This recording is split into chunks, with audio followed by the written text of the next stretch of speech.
بسم اللہ الرحمن الرحیم۔ السلام علیکم، ویلکم ٹو مہم کہانی۔ پلیز ناول کو لائک کر دیجیے، اگر آپ نیو ہیں تو سبسکرائب ضرور کر دیجیے۔ چلتے ہیں ناول کی طرف۔ جی لی ہے، ماہی نے مسکرا کر کہا۔ اوکے، پھر آرام کرو، میں آتا ہوں، کچھ ضروری کام ہے۔ شاذل اس کا گال تھپ تھپا کر بول کر اٹھ کھڑا ہوا تھا۔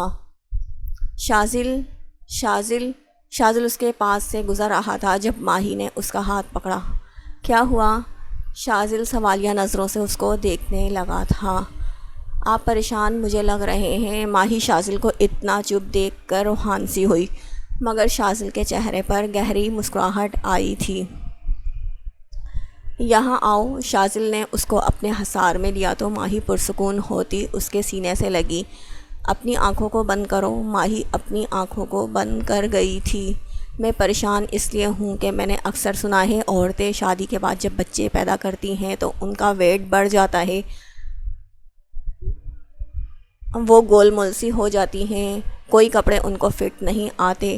تم اتنی گولو مولو سی ہو گئی ہو، مگر میں خود کو یہ تسلی کرواتا ہوں ہمارے بچے کی پیدائش کے بعد تم پھر سے پہلے کی طرح اسمارٹ نظر آؤ گی۔ پر اگر ایسا نہ ہوا تو بیڈ پر تم سو گی تو میں کہاں سوؤں گا؟ بس ایک یہ فکر ہے جو رات کو مجھے سونے نہیں دیتی۔ ماہی جو اپنی آنکھیں بند کیے ہوئے تھی، شاذل کی سنجیدہ لہجے میں گوہر افشانی سن کر اس کے 14 طبق روشن ہوئے۔ وہ ایک ہی جھٹکے سے شاذل سے دور ہوتی آنکھیں پھاڑ کر اس کو دیکھنے لگی، جس کا کیا کہا ضبط کرنے کی کوشش میں سفید رنگت سرخ ہو گئی تھی۔ شاذل، آپ بہت بہت بہت زیادہ برے ہیں۔ ماہی دانت کچکچا کر بولی۔ ہاں، میری گولو مولو سی بیوی، اگر میں نے کہا پریشان نہیں ہو تو تم کیوں پریشان ہو رہی ہو؟ ایسی بات سوچ کر جبکہ ڈاکٹر نے تمہیں اس حالت میں کوئی بھی سٹریس لینے سے منع کیا ہے۔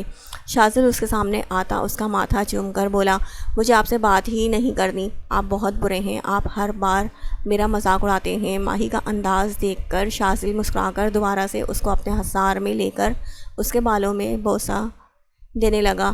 یمان اور زوبیہ بیگم اسلام آباد کے بڑے مال میں داخل ہو گئے تھے۔ یمان نے اپنے چہرے پہ ماسک پہنا ہوا تھا، جس کی وجہ سے اس کا چہرہ کور تھا۔ وہ نہیں چاہتا تھا لوگوں کی بھیڑ جمع ہو، اور یہاں مال میں یمان آیا تھا تو زوبیہ بیگم کے ساتھ تھا، مگر مال میں داخل ہوتے ہی وہ الگ ہو گئے تھے۔ چلو ہم اپنی فیوچر وائف کے لیے ان کے حساب سے خریداری کرتے ہیں، جو غالباً نہیں یقیناً ان کو بہت پسند آئے گی۔ یمان زوبیہ بیگم کو دیکھ کر سوچتا اپنے بالوں میں ہاتھ پھیرنے لگا۔ ایکسکیوز می، یمان نے ایک سیلز بوائے کو اپنی جانب متوجہ کیا۔ Yes sir, how can I help you? Sales boy مسکرا کر یمان کے پاس آ کر بولا تھا۔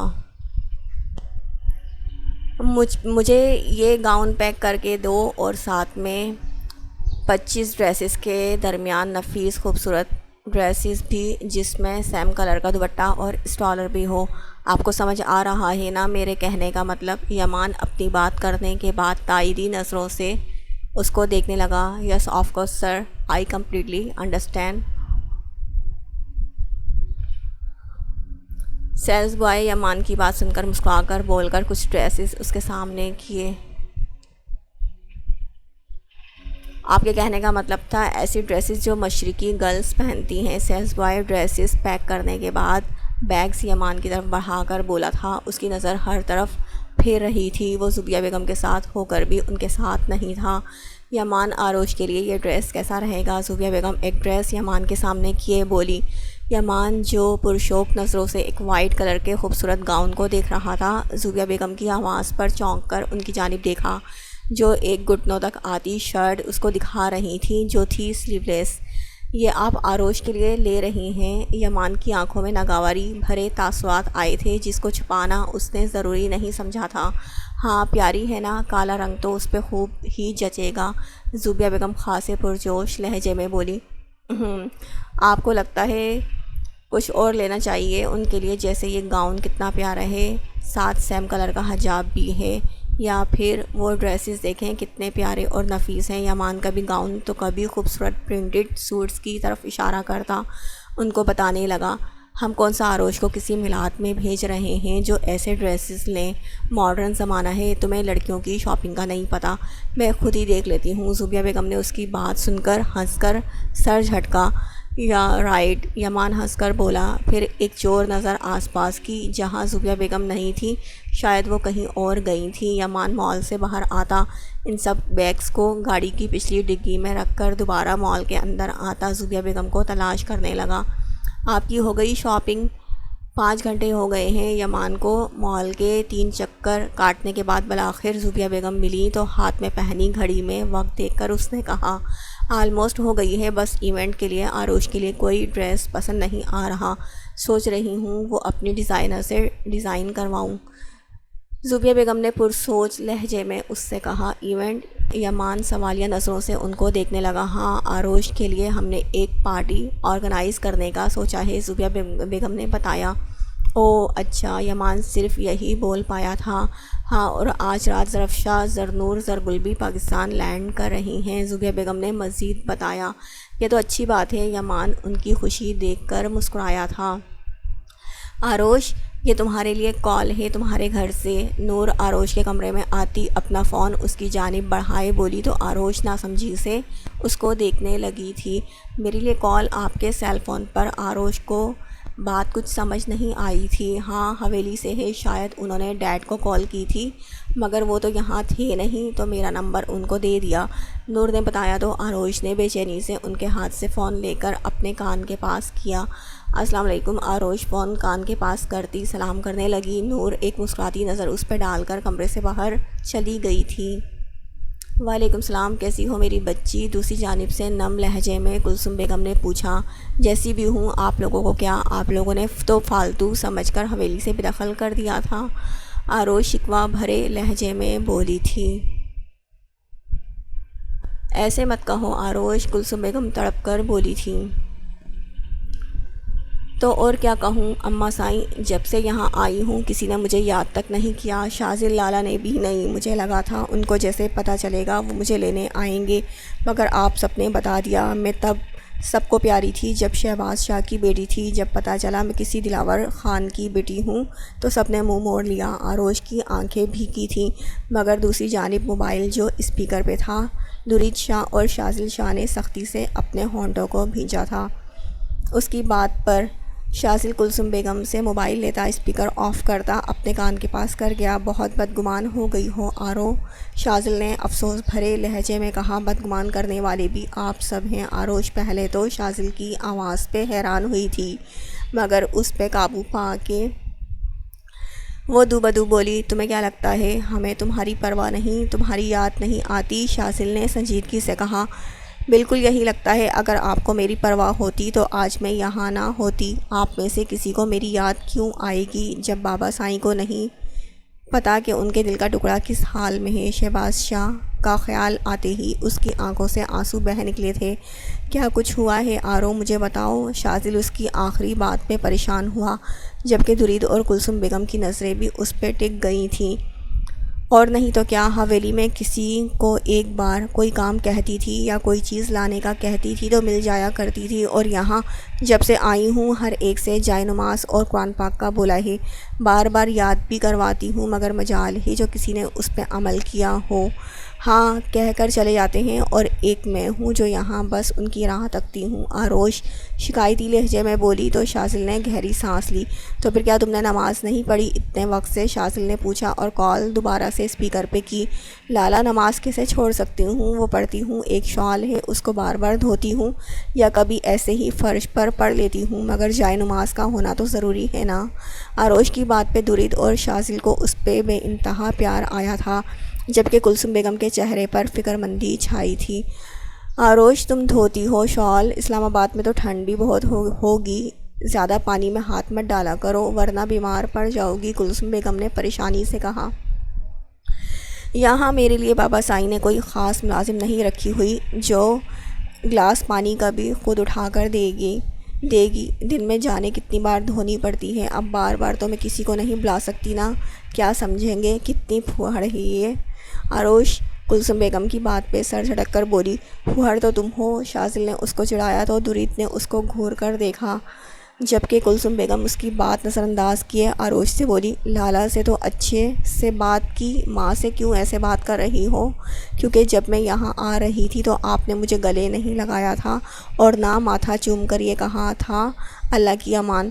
آروش بنا تاخیر کیے بولی، آرو کون سا تم جنگ یا بارڈر پہ جا رہی تھی جو اماں سائیں ایسا کرتی؟ شاذل نے کہا تو کلثوم بیگم نے ایک تھپڑ اس کے بازو پہ جڑا تو وہ منہ بسور کر بیٹھ گیا۔ آروش تمہیں میں لینے آؤں؟ دریت نے پہلی بار باتوں میں حصہ لیا۔ بابا سائیں واپس یہاں بھیج دیں گے؟ آروش افسردگی سے بولی، ان کا دل بھی نہیں لگتا یہاں تمہارے بنا۔ کہتے نہیں مگر نظر آتا ہے، دریت نے نرمی سے کہا۔ وہ جب خود سے کہیں گے تو آ جاؤں گی، یا جب حریم کی ڈیلیوری کا وقت قریب ہوگا۔ آروش نے سنجیدگی سے کہا، حریم سے پہلے میرا بچہ اس دنیا میں آئے گا تو کیا تب تم نہیں آؤ گی؟ میں بتا رہا ہوں آرو، بات نہیں کروں گا کبھی۔ شاذل نے روب سے کہا، لالا مجھے یاد ہے آپ کے بچے کی پیدائش میں اب بس خیر سے 2 ماہ رہتے ہیں، اور آپ کو پتہ ہے اگر آپ لوگوں نے بچے کا نام نہیں سوچا تو رکھ لیں جو میں نے سوچا ہے، آخر کو میں بھی پھپھو ہوں اس کی۔ آروش کا لہجہ اشتیاق سے بھرپور ہو گیا تھا۔ وہ تینوں بھی مسکرا کر اس کی طرف متوجہ ہوئے۔ ہم نے واقعی ابھی تک نہیں سوچا، تم بتاؤ کیا سوچا ہے؟ شاذل نے مسکرا کر پوچھا۔ اگر خیر سے بیٹا ہوا تو سید شاذل شاہ، اور اگر خیر سے بیٹی ہوئی تو سیدہ شازمہ شاذل شاہ۔ آروش نے بتایا، ماشاءاللہ نام تو دونوں پیارے ہیں۔ کلثوم بیگم نے کہا تو آروش خوش ہوئی۔ لالا آپ کو کیسا لگا نام؟ آروش نے شاذل سے جاننا چاہا۔ مجھے بھی بہت پسند آئے ہیں، ہم یہی نام رکھیں گے، شاذل نے کہا۔ ماہی کو برا تو نہیں لگے گا نا، وہ ماں ہے؟ آروش کو اچانک ماہی کا خیال آیا تو پوچھا، نہیں وہ بے غرض اور معصوم ہے، مجھے پتہ ہے اگر میں اس کو یہ نام سناؤں گا تو خوش ہوگی، کیونکہ نام اس نے نہیں سوچے، صرف کھانے کی پڑی رہتی ہے، اور اب تو جیسے جیسے ڈیلیوری کا وقت قریب پہنچ رہا ہے وہ چڑچڑی سی ہونے لگی ہے۔ شاذل کے لہجے میں ماہی کے ذکر میں محبت تھی جس کو سب نے محسوس کیا تھا۔ ٹھیک ہے، ویسے لالا حریم کہاں ہے؟ میری اس سے بات کروائیں، آروش نے مسکرا کر کہا۔ وہ سو رہی ہے، اس کو آج کل نیند بہت آنے لگی ہے، تم کل اس سے بات کرنا، جب وہ جاگ رہی ہوگی تو میں تمہیں کال کر دوں گا اس نمبر پہ، اس بار جواب دریت نے دیا تھا۔ ڈرائیور یا نجمہ شاپنگ بیگز لے آتے گاڑی سے، زوبیہ بیگم نے یمان سے کہا جو سب شاپنگ بیگز ایک ساتھ لا رہا تھا، کیا ہوا اگر میں لے آیا تو؟ یمان ہلکی مسکراہٹ سے بولا، نجمہ آروش کو تو بلاؤ۔ زوبیہ بیگم مسکرا کر یمان کو دیکھتی نجمہ کو آواز دینے لگی، میں آتا ہوں، ایک کام ہے۔ یمان نے کہا، کہاں؟ ابھی تو باہر سے آئے ہو؟ زوبیہ بیگم نے سوالیہ نظروں سے اس کو دیکھا۔ ضروری کام ہے، آتا ہوں، یمان مسکرا کر کہتا باہر چلا گیا۔ تب تک آروش بھی نیچے آ گئی تھی۔ السلام علیکم، آروش نے سلام کیا۔ وعلیکم السلام، صبح ہی تو سلام کیا تھا۔ زوبیہ بیگم اس کو سلام کا جواب دیتی مسکرا کر بولی، آپ کو کوئی کام تھا؟ آروش بس یہ بولی، ہاں یہ دیکھو میں نے تمہارے لیے بہت بڑے مال سے کپڑے خریدے ہیں، یقیناً تمہیں پسند آئیں گے، اور اب انہی میں سے کوئی کپڑے پہننا، ایک جوڑے کو پہنے ہوئے 1 ہفتہ ہونے والا ہے۔ زوبیہ بیگم نے مسکرا کر اس کو دیکھ کر کہا، شکریہ۔ آروش اتنا کہتی ایک بیگ کھولا، یہ تو جینز ہے۔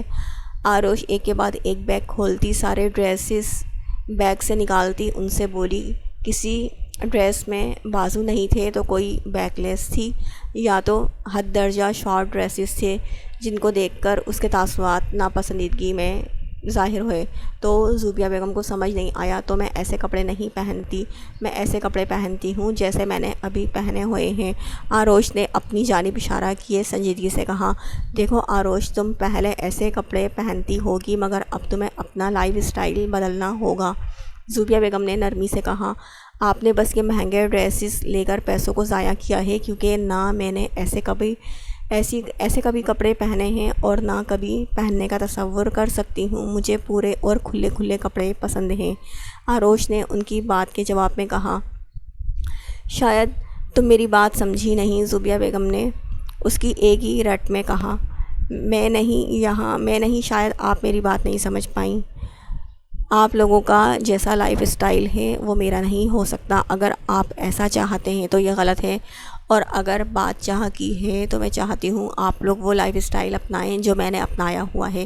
میرا لائف اسٹائل اگر آپ لوگوں کو اپنانے میں مشکل لگ رہی ہے تو مجھے بھی مشکل لگ رہا ہے۔ آروش دو ٹوک انداز میں کہتی وہاں سے چلی گئی۔ پیچھے زوبیہ بیگم حیرت سے بس اس کی پشت کو دیکھنے لگیں۔ کیا ہوا موم؟ نور تم یہ کپڑے دیکھو۔ زوبیہ بیگم نے بیگز کی جانب اشارہ کیا۔ واؤ، بہت پیارے ہیں، کیا آروش کے لیے ہیں؟ نور ستائش بھری نظروں سے کپڑوں کو دیکھ کر بولی، ہاں اس کے لیے تھے، مگر محترمہ نے کہا وہ ایسے کپڑے نہیں پہنتی آروش، وہ ایک بات کر کے گئی ہے جو سالوں پہلے خان کی ماں نے مجھ سے کہی تھی۔ زوبیہ بیگم نے سر جھٹک کر بتایا۔ آروش نے کیا کہا اور دادوں نے کیا کہا تھا؟ نور نے جاننا چاہا۔ یہی کہا تھا میری ساس نے کہ وہ غیرت مند پٹھان ہیں، ان کے یہاں لڑکیاں ایسے کپڑے پہن کے نمائش نہیں کرتی اپنے جسم کی، لہٰذا اگر مجھے ان کے یہاں رہنا ہے تو بڑا سا دوپٹہ پہننا پڑے گا۔ زوبیہ بیگم نے جھرجھری لے کر کہا، ہاؤ چیپ، جسم کی نمائش ہر ایک کا اپنا طور طریقہ ہوتا ہے زندگی بسر کرنے کا۔ نور نے ناگواری سے کہا، اور نہیں تو کیا، جب تم چاروں پیدا ہوئی تھی تو ان کا کہنا تھا ان سب کو بھی بڑی ہو کر اپنی ماں جیسی بناؤ گی، تم سب کو غیر مسلم کہا تھا جبکہ تم لوگوں کا باپ مسلمان تھا اور میں نے بھی شادی سے پہلے اسلام قبول کیا تھا۔ زوبیہ بیگم نے مزید کہا، الحمدللہ وی آر مسلمس، وہ کون ہوتی تھی ہمارے مسلمان ہونے پہ سوال کرنے والی؟ آپ نے ہمیں پہلے کیوں نہیں بتایا تھا؟ اور ڈیڈ، کیا ان کو پتہ تھا ان کی ماں آپ کو ایسے باتوں سے ٹارچر کیا کرتی تھی؟ نور نے جاننا چاہا۔ خان سے کچھ ڈھکا چھپا نہیں تھا، بڑا ہی کوئی جاہلانہ رواج تھا۔ دلاور خان کی بہنیں اپنے گھر میں بھی آدھا چہرہ چھپا کر رکھتی تھی۔ پہلے یہ سب نہیں بتایا کیونکہ وہ جیسی بھی تھی، میں نے پہلے یہ سب تمہیں نہیں بتایا کیونکہ وہ جیسی بھی تھی تم چاروں کی دادی تھی، اسی لیے سوچا تم لوگوں کو کیا بدگمان کروں ان سے۔ زوبیہ بیگم بولی، کیا ڈیڈ کی بہنیں بھی ہیں؟ نور کو حیرانی ہوئی جان کر۔ ہاں، 2 بہنیں تھیں، ایک بڑی اور ایک چھوٹی، بڑی کا نام نجستہ تھا، چھوٹی کا یاسمین۔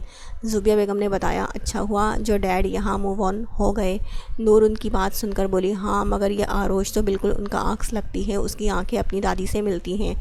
زوبیہ بیگم نے کہا، واٹ ایور، اگر یہ ڈریسز نہیں لے رہی تو میں لے لیتی ہوں کیونکہ بہت دنوں سے میں شاپنگ کرنے کا سوچ رہی تھی۔ نور نے کہا، ہاں تمہاری مرضی، مگر ان میں جو سینڈلز اور گھر میں پہننے کے لیے سلیپرز ہیں وہ تم آروش کو دے آؤ۔ زوبیہ بیگم نے کہا، سینڈلز تو ڈریسز سے میچ ہوں گی تو وہ میں نہ لے لوں؟ نور نے کہا، اس کے پیروں کے ناپ کے ہیں، اس کو دو۔ زوبیہ بیگم نے آنکھیں دکھائیں تو ناچار نور اٹھ کھڑی ہوئی۔ تم یہاں کیوں کھڑی ہو؟ شاذل نے ماہی کو کمرے کی کھڑکی کے پاس کھڑا پایا تو پوچھا۔ گھٹن کا احساس ہوا تو بس یہیں چلی آئی، ماہی نے بتایا۔ طبیعت ٹھیک ہے یہ تمہاری؟ یہاں بیٹھو۔ شاذل نے اس کا ماتھا چھو کر صوفے پہ بٹھایا۔ ہاں طبیعت تو ٹھیک ہے، بس عجیب ڈر لگ رہا ہے۔ ماہی اس کے کندھے پہ سر ٹکا کر بولی، ڈر کیوں؟ شاذل سنجیدہ ہوا، اگر ڈیلیوری کے دوران مجھے کچھ ہو گیا تو؟ ماہی نے کہا تو شاذل نے زور سے ہاتھوں کی مٹھیاں بھینچی۔ یہ خرافات سوچنے کے علاوہ کوئی اور کام بھی کر لیا کرو۔ شاذل نے سختی سے اس کو ڈپٹا۔ کہیں باہر چلے؟ ماہی نے بس یہ کہا۔ اٹھو چلتے ہیں۔ شاذل اس کا ماتھا چوم کر بولا۔ یمان گھر آیا تو بس رات ہو گئی تھی، اس نے تو بہت رات ہو گئی تھی۔ اس نے جو شاپنگ کی تھی وہ بیگز لاتا نجمہ کو ہال میں آنے کا کہنے لگا۔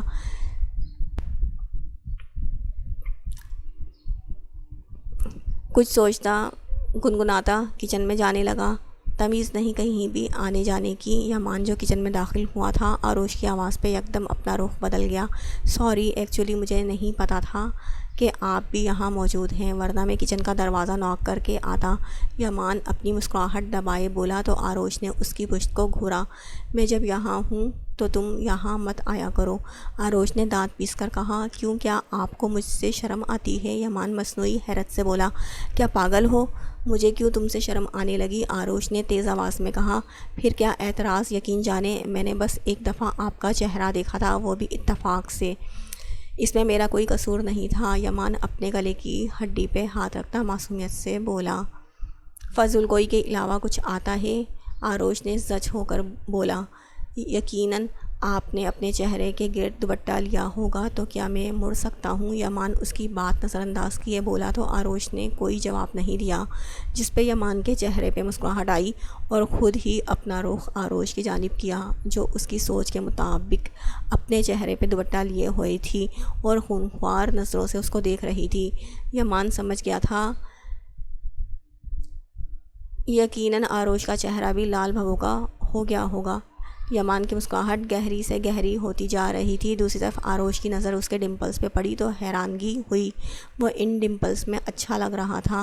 کیا اتنا اچھا لگ رہا ہوں کہ نگاہیں نہیں ہٹ رہیں۔ آروش کی رنگت پل بھر میں سرخ اناری ہو گئی تھی، جو اگر یمان دیکھتا تو یقیناً بے ہوش ہو جاتا۔ اپنی نظروں کا علاج کرواؤ۔ آروش اپنا رخ بدل کر کافی میکر سے کافی کپ میں انڈیل کر اس سے بولی۔ اس کو شام سے اپنے سر میں درد محسوس ہو رہا تھا، مگر اس نے کسی کو بتایا نہیں تھا، مگر اب جب سر درد برداشت سے باہر ہوا تو اس کو لگا سب سو گئے ہوں گے۔ تبھی وہ کچن میں آئی تھی، اپنے لیے کافی بنانے کا سوچتی، مگر اچانک یمان کی آنکھ نے اس کو تپا دیا تھا۔ کس چیز کا علاج کرواؤں؟ دل کا جو آپ کو چاہتا ہے، دماغ کا جو ایک سیکنڈ کے لیے بھی آپ کے خیالوں سے غافل نہیں ہوتا۔ یمان ایک قدم اس کی جانب بڑھاتا بولا تو آروش کے ہاتھ ایک پل کو تھمے تھے۔ میرے سامنے بکواس مت کیا کرو، ورنہ تیسرا تھپڑ مارنے میں مجھے کوئی پریشانی نہیں ہوگی، آروش نے ٹوکا۔ شکریہ۔ یمان نے اس کی ساری باتیں نظر انداز کیے اپنا چہرہ اس کے کان کے پاس کرتا دلکش مسکراہٹ سے بولا، کس لیے؟ اس لیے۔ یمان نے بڑی چالاکی سے اس کی بنائی ہوئی کافی اپنے ہاتھ میں لیتا پیچھے سے اس کے چہرے پہ پھونک مار کر دور کھڑا ہو گیا۔ آروش جو وجہ پوچھنے والی تھی، یمان کی حرکت پہ ایک جگہ اسٹل ہو گئی تھی۔ یہ میری کافی ہے، مجھے واپس کرو۔ آروش ہوش میں آتی اس پہ چیخی، میں بھی تو آپ کا ہوں۔ یمان آنکھ ونک کرتا شرارت سے اس سے بولا تو آروش تپ اٹھی، جبکہ یمان کے ڈمپلز آج اندر ہی نہیں جا رہے تھے۔ مجھے واپس کر دو، ورنہ میں تمہارا سر پھاڑ دوں گی۔ آروش ہاتھ کی مٹھی بھینچ کر بولی شوق سے، مگر کتنا عجیب لگے گا نکاح کے دن جب میں ٹوٹے سر کے ساتھ آپ کے ساتھ بیٹھا ہوں گا۔ میرا تو کچھ نہیں جائے گا، خواہ لوگ آپ کا دل برا کریں گے۔ یمان کی سوچ بہت دور تک پہنچی۔ دماغ کی سرجری کرواؤ، آروش نے طنزیہ کہا۔ میرے دماغ کو کیا ہوا ہے جو سرجری کرواؤں؟ یمان برا مان گیا۔ مجھے اپنا کافی کا کپ واپس کرو۔ آروش صبر کا گھونٹ بھر کر بولی، یہ لیں۔ یمان کافی کا ایک بڑا سا گھونٹ اپنے اندر انڈیلتا کافی کپ اس کی جانب بڑھانے لگا تو آروش نے دانت کچکچائے، خود پیو۔ آروش اس کو تیز کھوری سے نوازتی کچن سے باہر جانے لگی جب یمان اس کے راستے میں حائل ہوا۔ کہتے ہیں جھوٹا کھانے اور پینے سے محبت بڑھتی ہے، کیوں نہ ہم بھی ٹرائی کریں؟ میں نے بہت بار ٹرائی کیا ہے، کبھی آپ کا جھوٹا پراٹھا کھایا ہے تو کبھی آپ کی چائے۔ آج آپ بھی کریں، کیا پتہ آپ کا دل میرے لیے پگھل جائے۔ یمان اس کی آنکھوں میں دیکھ کر بولا تو آروش کا دل بغاوت پہ اتر آیا تھا۔ اس کو یمان کی آنکھوں میں عزت، پیار، احترام، پاکیزگی سے بھرے جذبات کے علاوہ بھی بہت کچھ، جن کو دیکھ کر آروش نے بے اختیار تھوک نکلا۔ اس کو کمزور نہیں بننا تھا، مگر ایک یمان تھا جو اس کو کمزور بنانے میں ہر ہتھیار استعمال کر رہا تھا۔ دیکھو یمان، آپ کو ہی تو دیکھ رہا ہوں، مگر یقین جانیں صرف آپ کی خوبصورت آنکھوں کو چہرہ تب دیکھوں گا جب ہمارے درمیان پاکیزہ رشتہ ہوگا۔ ابھی میرے اندر ایسی کوئی خواہش نہیں۔ آروش جو ہمت کرتی کچھ کہنے والی تھی، یمان اس کی بات درمیان میں کاٹ کر اپنی بات بولا تو آروش بس اس کو دیکھتی رہ گئی۔ تمہیں شاید یاد نہیں، میری وجہ سے تم موت کے منہ میں گئے تھے۔ آروش نے اس کو خود سے بدظن کرنا چاہا۔ آپ کا خیال، آپ کی آنکھیں، کچھ اور یاد نہیں رہی مجھے۔ یمان اس کی بات پہ مبہم سا مسکرایا۔ تم میرا پیچھا کیوں نہیں چھوڑ دیتے؟ آروش کچھ فاصلے میں کھڑی ہوتی اس کو بولی، آپ اپنی ضد کیوں نہیں چھوڑتی؟ یقین جانیں جو کہیں گی وہ کروں گا، بنا کوئی سوال کیے۔ یمان نے دوبدو کہا، اتنا اعتماد؟ آروش نے طنزیہ نظروں سے اس کو دیکھا۔ بالکل یقین نہیں آتا تو آزما کر دیکھ لیں، یمان نے کہا۔ میرے لیے کیا کر سکتے ہو؟ آروش نے جاننا چاہا۔ یہ دنیا چھوڑ سکتا ہوں، یمان بنا تاخیر کیے بولا تو آروش کا دل ڈوب کر ابھرا۔ میرے لیے مجھے چھوڑ دو یمان، ہمارا ملنا نہ 7-8 سال پہلے ممکن تھا اور نہ آج کبھی ممکن ہوگا۔ آروش سنجیدگی سے اس کی آنکھوں میں جھانک کر کہتی رکی نہیں تھی، مگر یمان نے اس بار روکا نہیں تھا۔ وہ تو اس کے لفظوں پہ پتھر کا بن گیا تھا۔ میں ناممکن کو ممکن بنا کر رہوں گا۔ آپ ایک دن مجھ سے ضرور پیار کریں گی، چاہے اس کے لیے مجھے مرنا ہی کیوں نہ پڑے۔ یمان کافی دیر بعد بولنے کے لائق ہوا تو خود سے بڑبڑایا۔ ہال میں واپس آیا اور لینڈ لائن میں نجمہ کو کال کر کے یہاں آنے کا کہہ کر وہ اس کا انتظار کرنے لگا، جو کچھ ہی منٹس میں اس کے سامنے آئی تھی۔ صاحب، آپ مجھے ایک بات بتا دیں، میری نیند سے آپ کو کوئی خاص دشمنی ہے؟ نجمہ آتے ہی نان اسٹاپ بولنے لگ پڑی۔ تمہاری نیند سے مجھے کیا مسئلہ ہوگا؟ یمان نہ سمجھی سے اس کو دیکھ کر بولا، صاحب یہ کچھ دنوں سے جو آپ بے وقت کسی کام کے لیے انٹرکام گھماتے ہیں، یہ پہلے تو نہیں کرتے تھے، اب لگتا ہے مجھے انٹرکام کا کام کریڈل الگ کر کے سونا پڑے گا تاکہ کسی کی کال تو نہ آئے۔ ویسے بھی 9-10 بجے کے بعد میرا کام ختم ہو جاتا ہے۔ نجمہ جمائی لیتی اس سے بولی، میں نے کوئی تمہیں کھیتوں میں ہل چلانے کے لیے تو نہیں بلوایا، یہ بیگس ہیں ان کو دے آؤ۔ یمان نے گھور کر کہا، ایک بات بتاؤں صاحب، جو آپ کا کمرہ ہے ٹھیک 3 قدموں کی مسافت پہ ان کا کمرہ ہے، یہ نہیں تھا اچھا کہ آپ اپنے کمرے میں جاتے وقت اپنے قدموں کو مزید تھوڑی سی زحمت دیتے اور ان کے کمرے کا دروازہ نوک کر کے ان کو یہ بیگس دیتے۔ نجمہ نے ایسے بتایا جیسے یمان کو کچھ پتہ ہی نہیں تھا۔ سیریسلی نجمہ، مجھے پتہ ہی نہیں تھا، اچھا ہوا تم نے بتا دیا، اب یہ بیگس اٹھاؤ اور ان کو دے آؤ۔ میرا نام نہیں لینا، آپ کا ہی نام آئے گا، کیونکہ میں اپنا نام تو لینے سے رہی، بنا دیکھے ہی بتا سکتی ہوں، ایک جوڑے کی قیمت میری ماہانہ سیلری سے زیادہ ہوگی۔ یمان جو طنز بھرے لہجے میں اس کو بتا رہا تھا، نجمہ اس کی بات کاٹ کے درمیان میں بولی، یار تمہارا مسئلہ کیا ہے، تمہاری زبان اتنی بریک لیس کیوں ہے؟ یمان سچ ہوتا ہوا بولا، اچھا میں بریک دیتی ہوں اپنی زبان کو، آپ خوش ہو جائیں، ان سے کہوں گی یہ بیگس آپ رکھ لیں، میری عمر اور مستقبل میں کی جانے والی کمائی کی شاپنگ ہے، مجھے پیدا ہوتے ہوئے الہام ہوا تھا ایک دن آپ آئیں گی، اس لیے میں نے روپیہ جوڑ کر آپ کے لیے خریداری کی ہے۔ نجمہ پھر سے بولنا شروع ہوئی تو یمان نے صبر کا گھونٹ بھرا، جاؤ یہاں سے، یمان نے کہا، جاتی ہوں، یہ تو اٹھا لوں پہلے۔ نجمہ نے کہا، اپنے کوارٹر میں جاؤ، میں خود دے آؤں گا، تمہاری مہربانی۔ یمان سنجیدگی سے بولا، اگر خود جانا تھا تو مجھے کیوں یہاں آنے کو کہا؟ نجمہ کا منہ کھل گیا، میرا دماغ خراب ہو گیا تھا اس وجہ سے، اب جاؤ اس سے پہلے میرا بی پی شوٹ کر جائے۔ یمان تیز آواز میں بولا، ایک تو آپ امیروں کا بی پی جلدی شوٹ کر جاتا ہے اور ایک ہم ہوتے ہیں دونوں پاؤں قبر میں پہنچنے والے ہوتے ہیں تو بچ جاتے ہیں۔ نجمہ جاتے جاتے بھی اپنی زبان کے جوہر دکھانے سے باز نہیں آئی، جبکہ یمان نے اس کی پشت کو گھورتا سر نفی میں ہلانے لگا، میں خود تو جاؤں مگر جو باتیں میں نے اب کی ہیں دوبارہ میری شکل دیکھ کر انہوں نے اب سیدھا میرا سر پھاڑ دینا ہے۔ یمان بیگس ہاتھوں میں لیتا اوپر کی جانب چلتا بڑبڑایا، کمرے کے پاس پہنچ کر یمان گہری سانس بھرتا دروازہ نوک کرنے لگا۔ وہ کچھ سوچ رہی تھی، وہ چاہنے کے باوجود بھی یمان کو اپنے ذہن سے جھڑک نہیں پا رہی تھی۔ آروش بیڈ پہ لیٹی تھی جب یمان نے دروازے کو نوک کیا، اس نے تعجب سے دروازے کو دیکھا، اس وقت کون ہوگا؟ آروش بڑبڑائی، چہرے کو اچھی طرح دوپٹے سے کور کر کے دروازہ کھولا تو یمان کو دیکھا، اس نے صبر کا گھونٹ بھرا، تم یہاں؟ پھر آروش نے اس کو گھورا، میں آپ کو یہ دینے آیا تھا۔ یمان نے جلدی سے اس کی توجہ بیگس کی جانب کی، کیا ہے؟ آروش سوالیہ نظروں سے اس کو دیکھ کر بولی، آپ کی موم کی شاپنگ پسند نہیں آئی تھی نا، انہوں نے یہ کچھ ڈریسز آپ کے لیے دوسرے منگوائے تھے۔ یمان کو کچھ اور سمجھ نہیں آیا تو یہی بول دیا، یہ سارے؟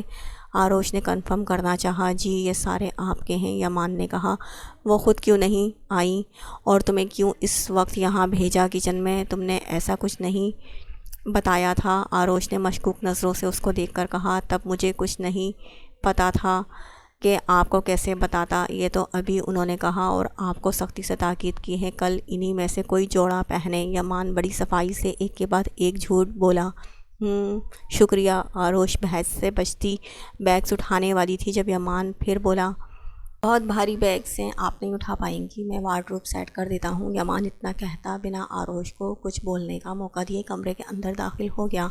آروش کھلے منہ کے ساتھ اس کی نکلتے دانتوں کو دیکھ کر بری طرح سے تپ اٹھی، یمان یہ کیا بدتمیزی ہے، باہر جاؤ۔ آروش دروازے کے پاس کھڑی پیچھے جانے کے بجائے وہیں پہ رک کے اس سے سخت لہجے میں بولی، بدتمیزی کہاں، میں تو آپ کی مدد کرنے آیا ہوں۔ یمان برا مان کر بولا، دیکھو یمان بہت رات ہو گئی ہے، جاؤ یہاں سے، مجھے فی الحال تمہاری کسی بھی مدد کی ضرورت نہیں۔ آروش نے سنجیدگی سے کہا، ٹھیک ہے۔ یمان بیگس رکھتا بنا اس پہ ایک نظر ڈال کر چلا گیا۔ اس کے جانے کے بعد آروش دروازہ بند کرتی بیگس کو دیکھنے لگی جو یمان رکھ کر گیا تھا۔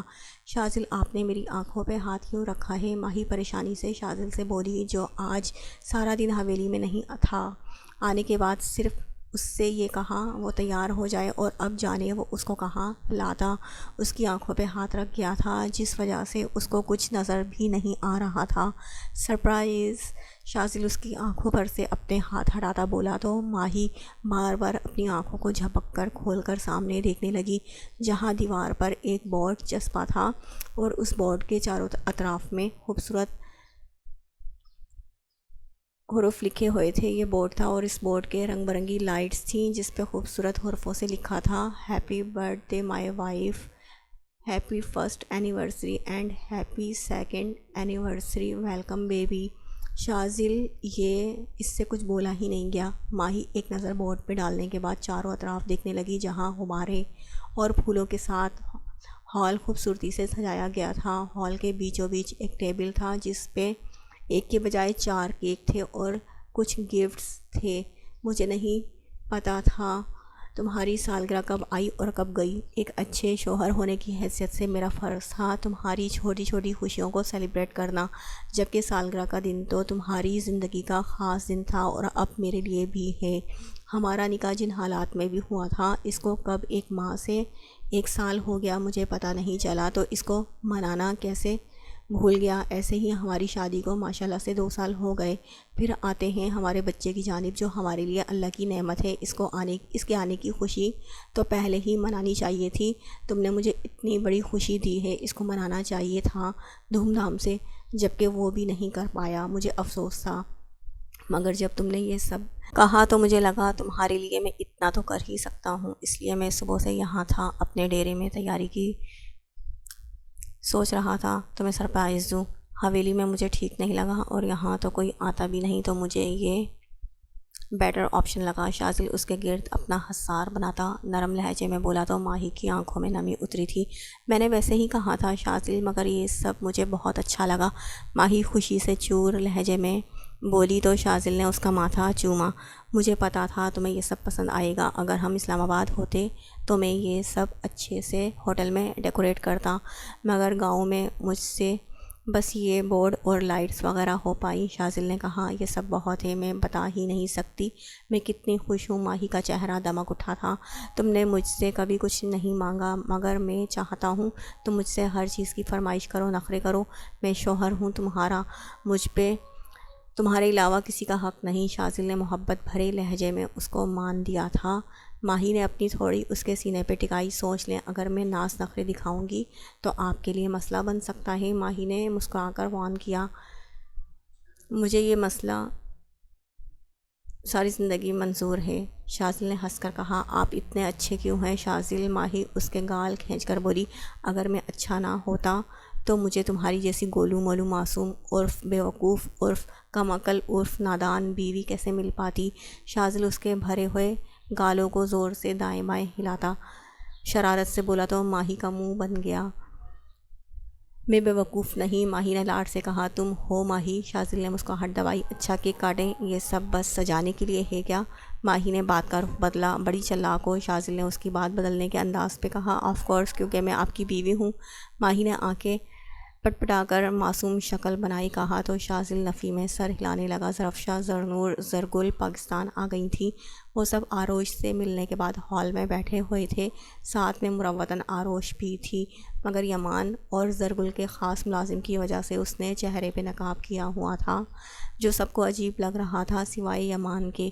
ظرفشا جو سب سے بڑی تھی، اس نے یمان کو مخاطب کیا۔ یمان جو دلاور خان اور زوبیہ بیگم کے درمیان میں بیٹھا تھا، آروش کو بار بار اپنے ہاتھ مسلتا دیکھ رہا تھا۔ ظرفشا کی آواز پہ چونک کر اس کو دیکھا، جو اس کو یمان کے بجائے مان نام سے مخاطب کرتی تھی۔